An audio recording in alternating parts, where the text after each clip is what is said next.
Hi, welcome to another episode of Todd's Help. I'm coach and author of the book Money Help, Holistic Economic Life Planning. It's all about motivation and money and, well, life.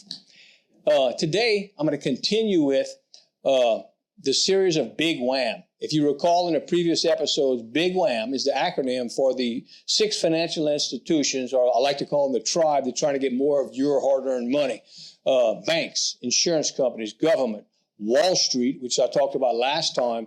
And today we're going to talk about attorneys, and in the following episode we'll talk about medical expenses. But today it's all about attorneys.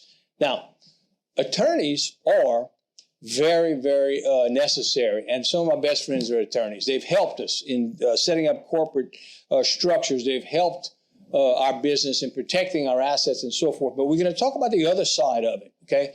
Attorneys are very proactive, especially today. I know you feel it, you see it. When you drive around, you see the billboards. They're very proactive in lawsuits today. And it's becoming more and easier to get after your assets through litigation. So you have got to be proactive, okay, not reactive. And the thing about it is that how and where you position your assets is what's ultra important. And I say proactive because it's too late to do it after the fact.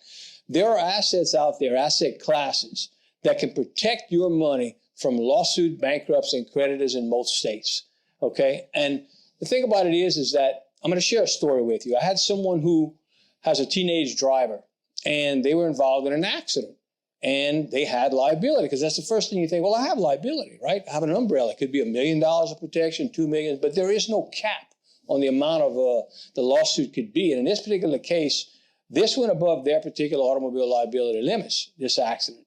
And so they ended up having to write a check for money that had been inherited, about a little over $100,000, and it was not in a protected area.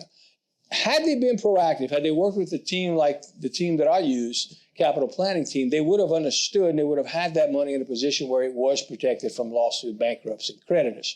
Now, you also got to remember that there are assets such as tax-deferred annuities, IRAs, cash value life insurance that protect it.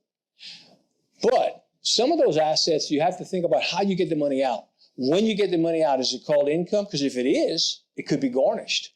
So you have to be aware of that also. You have to own some assets that when you do take cash flow from it, as in cash value life insurance and reverse mortgage cash flow, they are not considered income and therefore couldn't be garnished. So you have to have some bulletproof assets to go along with what we call real diversification. If you remember from my previous episodes, real stands for real estate, equities, annuities, life insurance. Those 4 wheels, so to speak, give you stability. They're different. They need to be coordinated and understood.